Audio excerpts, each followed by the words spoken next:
Imagine the floor collapsing underneath you. Everything you knew is now history. All that you had worked for, all whom you'd cared for, all that you treasured is gone. It is this consuming darkness that sets the tone for the beginning of this third movement I call the faith. We focus on a young girl named Aurora, a normal 14-year-old girl, a normal family life with her mother, her father, brothers, and sisters. The Turks appeared in her town of Çemişgezek, 20 miles north of Harput in Ottoman Turkey. She was a witness to her family's capture and slaughter. Then she was herded and forced to march 1,400 miles through the desert before being kidnapped and sold in the slave markets of Anatolia to a Turkish dignitary for 85 cents.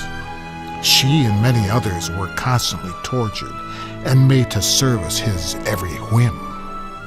In her book, Ravished Armenia, written in 1918, she recalled 16 young Armenian girls being crucified.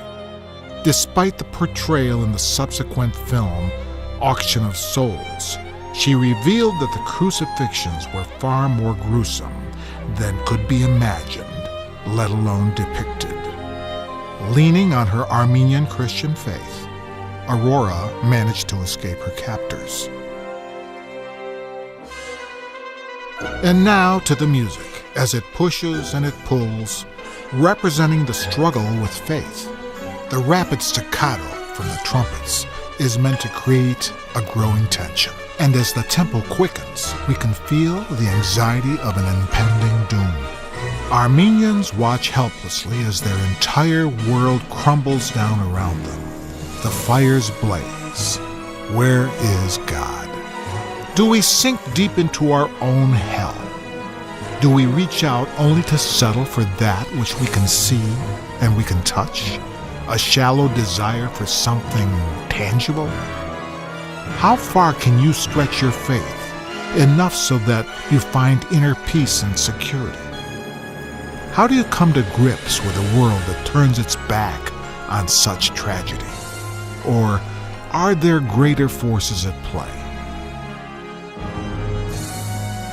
I spent most of my time writing this third movement because I was wrestling with my own personal understanding of life, love, and inevitable loss. Maybe the way forward is to look back through the eyes of Aurora. What gave her the strength to claw her way back from the evil? After all, the Armenians were the first nation to accept Christianity. So was it her Christian faith that got her through? What is it for us? How far does faith take us? And are we stranded without it? Is there someone we can rely on in moments of desperation? And will that be enough to give us strength? So many cultures have experienced attempts at extermination, yet they survive. Somehow or another, the human condition finds the strength to persevere. So, where does it all come from?